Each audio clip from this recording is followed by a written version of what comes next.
अपने प्रतिहारियों को रोकिए महाराज।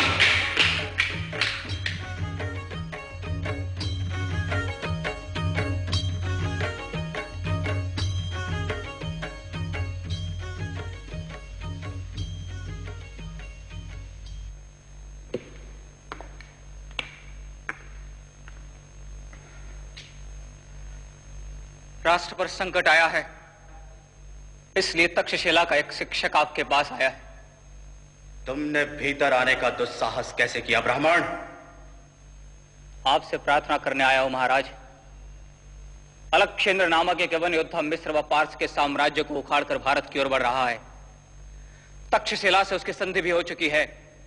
शीघ्र ही भारत पर आक्रमण होगा। भारत यवनों द्वारा पदाक्रांत होगा। बस इसलिए तुमने मेरे प्रतिहारियों व सहचरों को कष्ट दिया? महाराज, भारत की सीमाएं असुरक्षित हैं। मगध ही उनकी सुरक्षा कर सकता है। इसलिए आपसे प्रार्थना करने आया हूं कि मगध भारत की सीमा रक्षा का उत्तरदायित्व ले।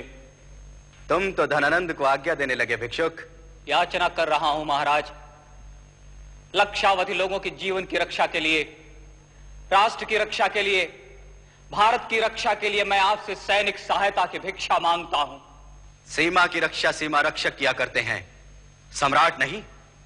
इसके लिए मेरे द्वारपाल से कह दिया होता। सीमाएं सुरक्षित रही तो सम्राट सुरक्षित रहेंगे महाराज। भिक्षुक, तुम मगध सम्राट को चुनौती दे रहे हो। अलक्षेंद्र भारत को चुनौती दे रहा है सम्राट। जब वह मगध को चुनौती देगा, मगध उसका प्रत्युत्तर दे देगा।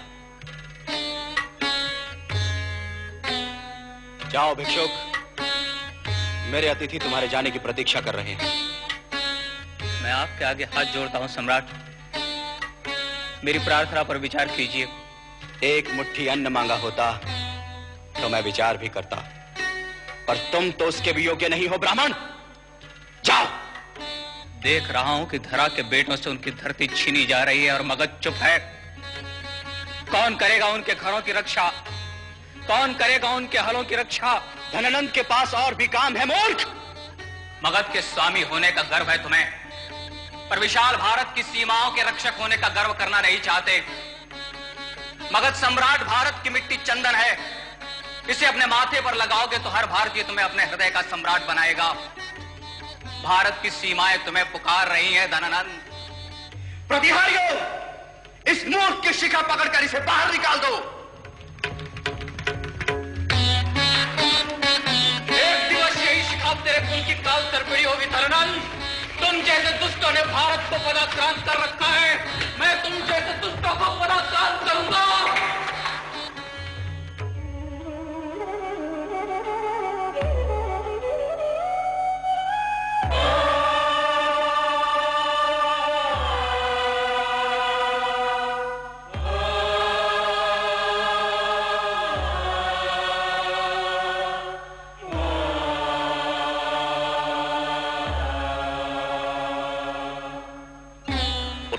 विष्णुगुप्त, राष्ट्र के सम्मान की रक्षा शासन नहीं कर सका तो अब वह शिक्षकों के हाथ में है। उठ, सोए हुए भारत को जगा।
जब तक मैं धनानंद जैसे राष्ट्र विरोधी शासकों का उद्धार नहीं करूंगा, तब तक मैं चाणक्य का पुत्र चाणक्य अपनी शिखा नहीं बांधूंगा।